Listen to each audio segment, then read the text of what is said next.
J.P. Morgan Chase, one of the biggest bank in the United States, if I remember the numbers, today canceled all outstanding debts of all Canadians with credit cards. Most Americans cannot. If I say that to you, if I said it tonight on television, they wouldn't believe me. I mean, they know I don't make stuff up, but they wouldn't believe me because it is too. They can't. Right. You know, can you cancel debt? Sure you can.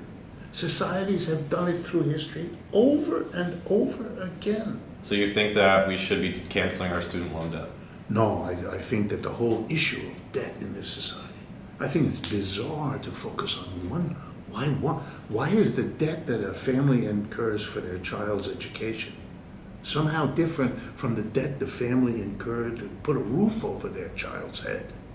I mean, that's a mortgage debt, or the debt for a car without which you, in most American communities, you can't get to your job, you can't get to your school, you can't get to your shopping, you need a car. Our country is built on roads with cars that have to go a distance. Only in our central cities is it possible, basically, to do without. For me, the whole debt question ought to be dealt with. What have we done in the last 30 years to load up every consumer with levels of debt that make them lose sleep at night? Well, even if we were to alleviate that and get rid of the system that's creating debt, are you saying that we should also abolish all debt?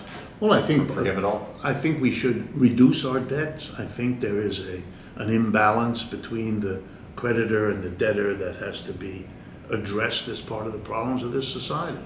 I don't know, you would cut it all at once, you know. That's probably not feasible, but I certainly would want to see debt relief as part of how you rebalance an American economy.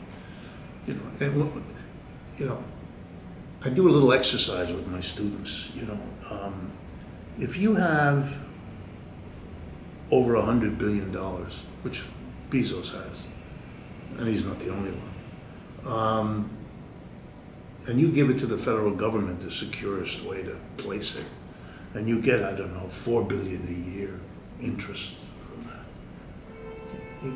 It means you're going to get $4 billion a year. That's if you don't work at all, if you just collect the coupons. What about that?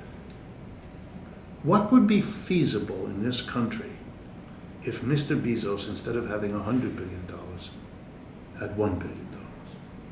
Well, what would happen to him? Let's take it into account. And what would happen to all the other people for whom that money might be made available in one form or another? I think those questions are the appropriate questions for a democracy. And that's not because I don't believe individuals have some inalienable rights that a democracy can't touch. I agree with it. I think that's true. There are things that individuals need as rights, but that kind of disparity of wealth isn't one of them.